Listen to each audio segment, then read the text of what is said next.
New at 5, the verdict is in. Travis Lamont Gathers has been found guilty of armed robbery of a Bojangles in Lake Wylie back in June of 2020. And Chief Legal Correspondent Seema Iyer is there with our continuing gavel-to-gavel coverage. Now, Seema joins us now live in front of the Moss Justice Center in York County. Seema, what was said during closing arguments, and more importantly, what was your reaction?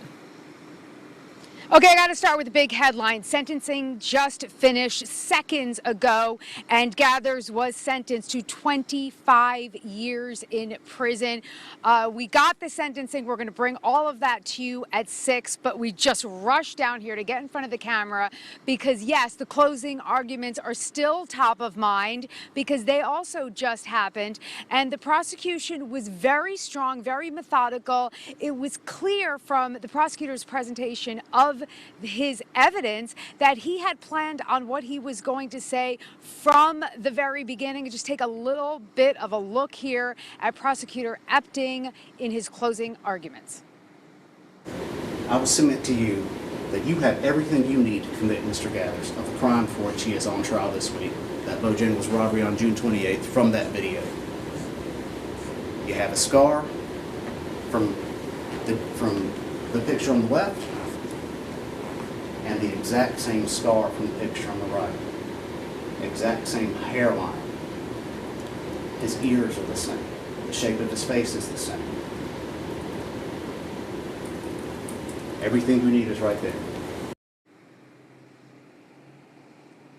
So, again, that was a really strong closing argument brought by the prosecutor. You see how he combines those pieces of evidence, right? Showing the jury what Travis Gathers looks like without a mask, with a mask, showing his face, the scar, the coloring, the shape of his face, all of it, putting it together. And don't forget, the jury gets to look at all of those evidence, hear those words, and sees Mr. Gathers sitting right there, guys. Yeah, and Seema, as a prosecutor yourself, you know having a defendant take the stand, that is always risky, but do you think Gathers not testifying here had any effect? Well, sometimes I like to toss about to the both of you and see what you think. I think in real life, people want to hear the he said, she said, or he said side of the story.